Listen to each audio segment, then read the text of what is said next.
चलिए, तो next chapter हम लोग पढ़ते हैं pair of linear equation in two variables. ठीक है, तो जैसे कि नाम में अगर देखें पेयर है, एक तो पेयर मतलब कि कोई चीज पेयर में है, लीनियर इक्वेशंस है मतलब कि इक्वेशंस लीनियर है, कोई डिग्री नहीं है जिसमें कि सिंगल डिग्री है, इससे ज्यादा नहीं है। इन टू वेरिएबल्स, दो वेरिएबल्स की बात करी जाती है। ठीक है, अब पेयर में इक्वेशन, तो लेट्स सपोज को जनरल इक्वेशन अगर मैं कंसीडर करूं ax + by + c = 0 और ax + by = c, ये एक हमारी लीनियर इक्वेशन है। वेरिएबल भी दो है, x है y है, और ये हमारे कांस्टेंट हो गए a और b। ये हमारी एक लीनियर इक्वेशन हो गई। बट क्वेश्चन जो हमारा चैप्टर है उसका नाम है पेयर ऑफ लीनियर इक्वेशन। तो इसका इक्वेशन जो है पेयर्स है, मतलब कि दो का पेयर होगा। तो अगर हम इसको दूसरी इक्वेशन लिखे हैं तो इसको हम कंसीडर करें a1x + b1y = c1। दूसरी इक्वेशन हो जाएगी a2x + b2y = c2। तो ये हमारी पेयर्स में इक्वेशन हो गई। अगर हम डिग्री की बात करें, 1 डिग्री है, यहाँ पे 1 डिग्री है मतलब कि लीनियर इक्वेशन है। और हमारे दो वेरिएबल हो गए, that is x and y। x and y are are two variable. तो बेसिकली यही है, और यही हम दो इस चैप्टर में यही पेयर ऑफ लीनियर इक्वेशन पढ़ेंगे। फिर उसके बाद हम पढ़ेंगे कि कौन कौन सी लाइंस होती है, पैरेलल लाइंस होती है, इंटरसेक्टिंग लाइंस होती है, कोइंसिडेंट लाइंस होती है। तो हम इन सब के बारे में पढ़ेंगे। जैसे कि अगर आपने देखा हो, और हम पढ़ेंगे also we will study about their solutions।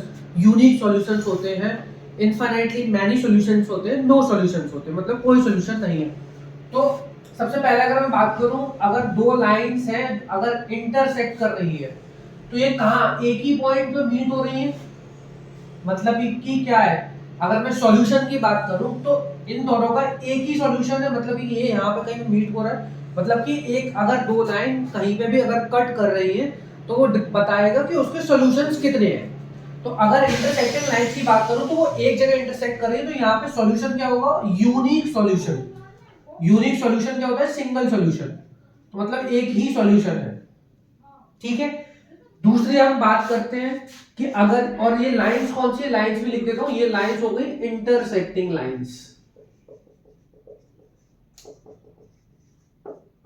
ठीक है, नेक्स्ट बात करते हैं, अगर दो लाइंस ऐसे हैं, एक लाइन और दूसरी लाइन उसी के ऊपर सिमिलरली सेम उसी के ऊपर कोइंसाइड कर रही है, कोइंसाइड कर रही है, मतलब कि एक लाइन के अगर पॉइंट है तो मल्टीपल पॉइंट्स दोनों के मीट कर रहे हैं, मतलब कि इनफाइनाइट पॉइंट्स एक के ऊपर एक उसके मीट कर रहे हैं। तो ये सॉल्यूशंस अगर हम बात करें तो ये इनफाइनाइटली सॉल्यूशंस का केस है। तो जहां पर जो लाइंस होंगी, पहली और दूसरी लाइन दोनों कोइंसाइड कर गई, तो basically those lines are called coincident lines.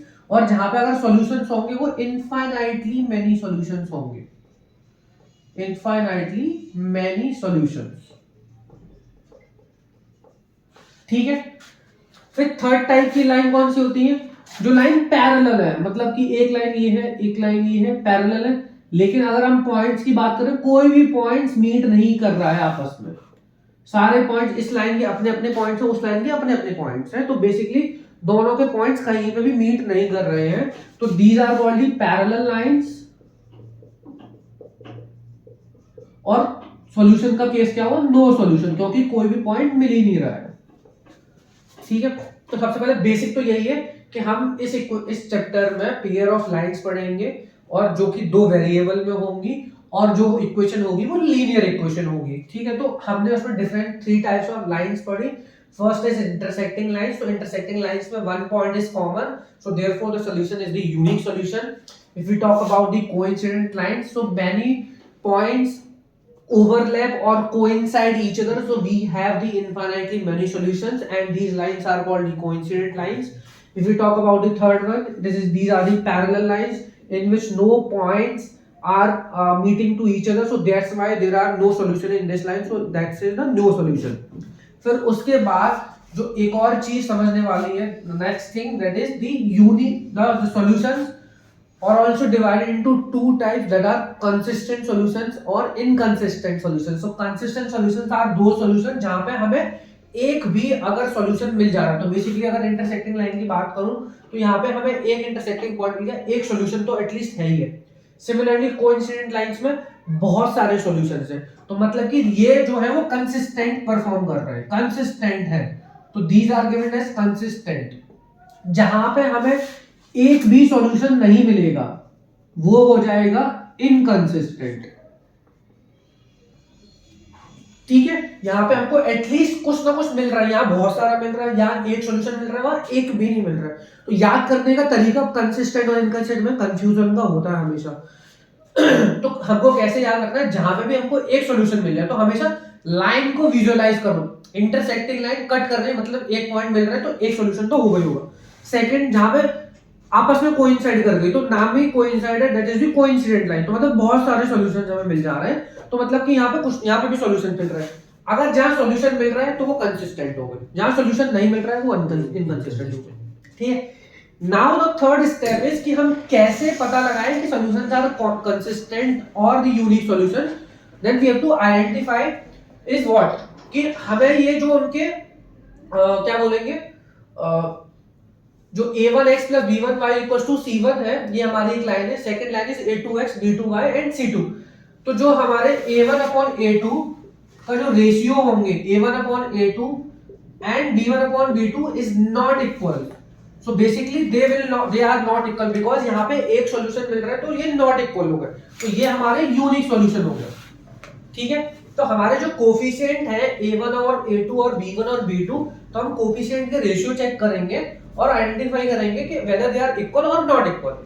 Now moving to the coincident line, तो वहां पे कोइंसाइड कर रहे हैं, तो मतलब कि जो रेशियो होगा a1 upon a2, b1 upon b2 और c1 अपॉन c2 का सबका बराबर होगा, मतलब कि they have the ratio equal, their ratio should be equal. तो अगर यहाँ रेशियो और इक्वल है तो ये जो लाइंस होगी वो कोइंसिडेंट लाइंस होंगी और जो सॉल्यूशंस होंगे इनफिनिटली मेनी सॉल्यूशन होगा। If you talk about the parallel lines और no solution line, a1 upon a2 is equals to b1 upon b2 is not equals to c1 upon c2। तो ये हमारा third case हो गया। ठीक है, जहां पे क्या हो रहा है कि रेशियो जो a1 upon a2 b1 b2 को इक्वल है but c1 upon c2 is not equal. तो बेसिक जो हमारा इस चैप्टर का निचोड़ है सिर्फ इतने में ही खत्म है। जो पूरी एक्सरसाइज होंगी आगे जो भी होगा ग्राफिकल सॉल्यूशंस होंगे सिर्फ इन्हीं पे बेसिक्स पे डिपेंड है। तो याद बस कुछ नहीं करना है, बहुत ही सिंपल है। जहां पे एक कट हो रहा है तो basic it is unique solution, नाम में क्लियर है। जहां मल्टीपल सॉल्यूशंस मिल रहे हैं infinitely solutions, lines meet up कर रहे हैं कोइंसाइड लाइन। जहां पे एक भी सॉल्यूशन नहीं मिल रहा मतलब कि पैरेलल लाइन से एक भी पॉइंट हमारा मीट नहीं कर रहा है। जो हमें सॉल्यूशन दे दे वो कंसिस्टेंट, जो हमें सॉल्यूशन ना दे वो हो गए इनकंसिस्टेंट। ठीक है, अब हम बात करते हैं उनके कोफिशिएंट के रेशियोज की। तो a1 upon a2 is not equal to b1 upon b2, these comes under the unique solution। If we talk about infinitely many solution, तो सारे रेशियो इक्वल होंगे। अगर पैरेलल लाइंस या नो सॉल्यूशंस की बात करें तो वहां पे a1 upon a2 b1 upon b2 को इक्वल होगा बट c1 upon c2 को इक्वल नहीं होगा। ठीक है, now I will give you the example, basic example. जैसे कि अगर मैं यहाँ बात करूं तो मैं एक कुछ भी कंसीडर कर सकते हैं। जैसे let's suppose 2x plus 4y is equals to 18। ठीक है, अब मुझे a1 upon a2 और उसका रेशियो b1 upon b2 को इक्वल नहीं रखना है, तो मतलब मैं कुछ भी रख सकता हूं। मान लो 9x और 10y, 9x plus 10y is equals to 20। तो मैं अगर इनका रेशियो देखूंगा तो 2 upon 9 4 upon 10 के इक्वल नहीं है। ठीक है, ये उसका एग्जांपल हो गया। अगर मैं बात करूं इनफिनिटली मेनी सॉल्यूशन की, तो यहां पे अगर मैं कोई इक्वेशन कंसीडर कर लूं, मान लो 3x plus 6y is equals to 20। ठीक है, अब मुझे क्या करना है, इनके रेशियो को इक्वल होने चाहिए। तो कुछ मत करो, इस इक्वेशन को 2 से 3 से किसी से भी मल्टीप्लाई करता हूं। नेक्स्ट सपोज अगर मैं इस इक्वेशन को 2 से मल्टीप्लाई करता हूं तो इक्वेशन क्या बन जाएगी, 6x plus 12y is equals to 40। तो अगर मैं अब इसका रेशियो निकालूंगा तो क्या होगा, 3/6, 6/12 और 20/40। इसको मैं अगर सॉल्व करूंगा तो ये क्या हो जाएगा 1/2, ये भी क्या हो जाएगा 1/2, ये भी क्या हो जाएगा 1/2। तो बेसिकली सारे रेशियो इक्वल आ गए। तो अगर कुछ भी पूछा जाए आपसे, कोई इक्वेशन बनाने की बात करें कि भैया मुझे इनफिनिटली मेनी सॉल्यूशंस का 2 इक्वेशन बना दो, तो पहले आप रैंडम कुछ भी लिख दीजिए और इस इक्वेशन का 2 से चाहो 3 से चाहो जिससे मल्टीप्लाई करना है कॉमन मल्टीप्लाई कर दो और नेक्स्ट इक्वेशन लिख दो। Move on to the next part, that is the no solution. मान लो इक्वेशन है 4x plus 9y is equals to 25। ये एक इक्वेशन है। अब मुझे क्या करना है कि मुझे इन दोनों का रेशियो बराबर करना है। तो कुछ मत करो, इसको 3 से मल्टीप्लाई कर दो। पहले दो टर्म को 2 या 3 से मल्टीप्लाई कर दो। जैसे लेट्स सपोज मैंने 3 से मल्टीप्लाई किया तो ये हो जाएगा 12x plus 27y is equals to, इसको कुछ भी लिख दो, इसको 20 लिख दो। तो ये क्या हो जाएगा 4/12 that is equals to 9/27। Is not equal to 25/20। क्यों? क्योंकि 4/12 क्या हो गया 1/3, 9/27 क्या हो गया 1/3, तो 1/3 इक्वल हो गए। और ये हमारा अगर मैं इसको बात करूं 5 से कट जाएगा 5 और ये आ जाएगा 5 5 का 25 और 5/4, तो 1/3 इक्वल हो गए, बट 5/4 के इक्वल नहीं हुआ। ठीक है, तो बहुत ही आसान है, कुछ नहीं करना है आपको। अगर आपको लाइंस आपके दिमाग में क्लियरली आपको पता है कि इंटरसेक्टिंग लाइंस कौन सी होती है, कोइंसिडेंट लाइन कौन सी होती है, पैरेलल लाइंस कौन सी होती है, तो you will definitely tell the solutions and the consistent part, और आप बहुत आसानी से इक्वेशन लिख सकते हो। ठीक है, चलिए अब इसकी प्रॉब्लम करेंगे अपन कुछ। चलिए तो नेक्स्ट प्रॉब्लम देखते हैं। ये वाली प्रॉब्लम है हमें ग्राफिकली सॉल्यूशन ऑब्टेन करना है। पेयर ऑफ इक्वेशन हमें गिवन है and first we have to check whether the solution is consistent और इनकंसिस्टेंट। अगर कंसिस्टेंट है तो हमें सॉल्यूशन बनाना है ग्राफिकली। तो सबसे पहले तो हमें दो इक्वेशन दी है x + y = 5, 2x + 2y = 10। तो हम पहले a1 b1 और c1 की वैल्यू देख लेते हैं। a1 is 1, b1 is also 1 and c1 is 5। a2 is what? a2 is 2, b2 is 2 and c2 is 10। तो अगर कुछ भी नहीं है उसका कोफिशिएंट तो 1 कंसीडर करना है। a1 1 है, b1 1 है और c1 5 है। सिमिलरली a2 2 है, b2 2 है, c2 10 है। अब रेशियो निकाल लो। a1/a2 क्या है 1/2 is equals to what 1/2, b1/b2 is also 1/2, c1/c2 क्या होगा c1/c2 is 5/10, तो that is also 1/2। तो बेसिकली सारे इक्वल है। बेसिकली कंडीशन क्या आ गई a1/a2 is equals to b1/b2 is equals to c1/c2। तो ये हमारी जो कंडीशन होती है वो किसकी होती है? वो होती है हमारी consistently infinitely many solutions. Infinitely many solution हम याद करवा दूंगा। क्या होगा इनफाइनाइटली मैनी सॉल्यूशन? केस कौन सा होगा? कोइंसिडेंट लाइन का केस होगा कि मतलब कोई लाइन सारी कोइंसाइड कर रही है। मतलब क्या है? मतलब ये कंसिस्टेंट है। ठीक है, एक तो ये हो गया कंसिस्टेंट। अब कंसिस्टेंट है तो हमें सॉल्यूशन बनाना है ग्राफिकली। तो ग्राफिकली कैसे क्रिएट करते हैं सबसे पहले देखते हैं। इक्वेशन क्या है? पहली इक्वेशन है x + y = 5।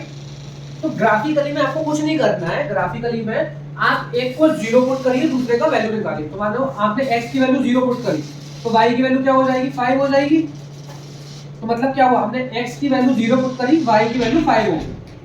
सिमिलरली अब मैं y की वैल्यू 0 पुट करता हूं इसी सेम इक्वेशन में। अगर मैं y की वैल्यू 0 पुट करूं तो क्या होगा? x + 0 = 5, मतलब x की वैल्यू 5 हो गई। तो x की वैल्यू क्या है 5, y की वैल्यू है 0। तो ये हमारा इस एक इक्वेशन के दो सॉल्यूशन निकला है। सिमिलरली दूसरी इक्वेशन क्या आती है 2x + 2y = 10। ठीक है, अब मैं क्या करूंगा या तो एक टेबल फॉर्म में बना लो, आपको आसानी रहेगी। टेबल में आप कुछ नहीं करना है, आप पहले यहाँ पे क्या करो x की वैल्यू लिख लो, y की वैल्यू कर लो और एक जगह 0 x को 0 पुट करके देखो। x को जब 0 पुट करेंगे तो y की वैल्यू क्या आएगी? x को यहाँ पे 0 पुट किया तो 0 + 2y = 10, तो y की वैल्यू क्या आ गई 5 आ गई। अब मैं y को अगर 0 डाल के देखता हूँ, y को 0 डाला तो x की वैल्यू भी 5 ही आने वाली है। तो बेसिकली अगर मैं यहाँ पर कोऑर्डिनेट देखूं तो 0,5 यहाँ पर क्या हो जाएगा 5,0। हमेशा ये x होता है ये y होता है, पहले x आएगा फिर y आएगा। ठीक है, अब हम ग्राफ ड्रॉ करेंगे। ये हमारी y एक्सिस होती है, ये हमारी x एक्सिस होती है और ग्राफ के ओरिजिन के सेंटर से राइट में जाओगे तो पॉजिटिव x, लेफ्ट में जाओगे तो नेगेटिव x। सिमिलरली ओरिजिन से नीचे की तरफ जाओगे तो नेगेटिव y, ऊपर जाओगे तो पॉजिटिव y। ठीक है, तो पहली इक्वेशन के हम पॉइंट्स को ग्राफ में डिनोट करते हैं। कैसे करते हैं? तो पहला पॉइंट था x की वैल्यू 0, y की वैल्यू 5। तो x 0 है, मतलब कि x 0, ये यहाँ पे 0, ये 1, ये 2, ये 3, ये 4, ये 5। ठीक है, सिमिलरली मैं y के भी ड्रॉ कर देता हूँ 5 पॉइंट 1 2 3 4 5 6, ये भी मान लो 6। ठीक है, x की वैल्यू 0, y की वैल्यू 5। तो x की वैल्यू यहाँ 0 है, ये 0,0 होता है, ये सेंटर है। x की वैल्यू 0 है, मतलब x 0 है और y की वैल्यू कितनी है 5, तो y की वैल्यू 5, तो मतलब ये पॉइंट हो गया 0,5, क्योंकि x की वैल्यू क्या है 0 है यहाँ पे, y की वैल्यू क्या है 5 है। सिमिलरली सेकंड पॉइंट की बात करूं, x की वैल्यू 5, y की वैल्यू 0, तो x की वैल्यू 5 1 2 3 4 5, x की वैल्यू यहाँ 5 है और y बिल्कुल 0 है, तो y हिला ही नहीं, तो मतलब ये हो गया 5,0। ठीक है, अब मैं इन दोनों पॉइंट से कुछ नहीं करना, स्केल लेना है, दोनों पॉइंट को मिला देना है। ये पॉइंट ये हो गया। ठीक है, तो हमारी ये जो इक्वेशन आ गई वो आ गई x + y = 5 की। ठीक है, नाउ नेक्स्ट पॉइंट हम देखेंगे नेक्स्ट इक्वेशन में सिमिलर पॉइंट्स है 0,5 x की वैल्यू 0 y की वैल्यू 5 x की वैल्यू 0 y की वैल्यू 5 तो मतलब कि ये पॉइंट भी यही कोइंसाइड करेगा और हमारे अकॉर्डिंग भी कोइंसिडेंट लाइन है तो मतलब कि लाइन कोइंसाइड ही करने वाली है। तो पॉइंट हमने देखा 0,5 पहला पॉइंट ये आया हमारा सॉरी 5,0 x की वैल्यू 0 y की वैल्यू 5। अब ये हो गया हमारा 0,5 और दूसरा पॉइंट है 5,0 तो x की वैल्यू 5 y की वैल्यू 0 तो सेम पॉइंट आ गए बेसिकली हमारे दोनों पॉइंट क्या आ गए सेम ही आ गए। तो यही हमारा था ये हमारे पॉइंट दूसरी इक्वेशन भी है वो 2x + 2y = 10 ही आएगा। सबसे पहले हमने कुछ नहीं किया इक्वेशन ली इक्वेशन में एक को 0 डाला दूसरे की वैल्यू निकाली दूसरे को 0 डाला उसकी वैल्यू निकाली। सिमिलरली हमने दूसरी इक्वेशन में भी देखा x को 0 डाला y की वैल्यू निकाली y को 0 डाला x की वैल्यू निकाली। हमने दोनों वैल्यू निकाल ली हमने वो ग्राफ में गए x की वैल्यू 0 कहां है x की वैल्यू 0 कहां है y की वैल्यू 5 0,5 सिमिलरली 5,0 5,0 सेम हमने यहां पे भी वही किया दोनों लाइनों को जॉइन देखा कि कोइंसिडेंट लाइन ही आ गई तो कोइंसिडेंट ये हमारे इनफाइनाइटली मेनी सॉल्यूशंस हमारे आ गए। ठीक है और यही हमारी इक्वेशन थी x + y = 5 और 2x + 2y = 10 ये हमारी दो इक्वेशन आ गई ये हमारा ग्राफिकल सॉल्यूशन आ गया। अब मुझसे अगर कोई पूछेगा x और y की वैल्यू क्या क्या हो सकती है तो x और y की इनफाइनाइट वैल्यू हो सकती है। ठीक है नोट डाउन करिए।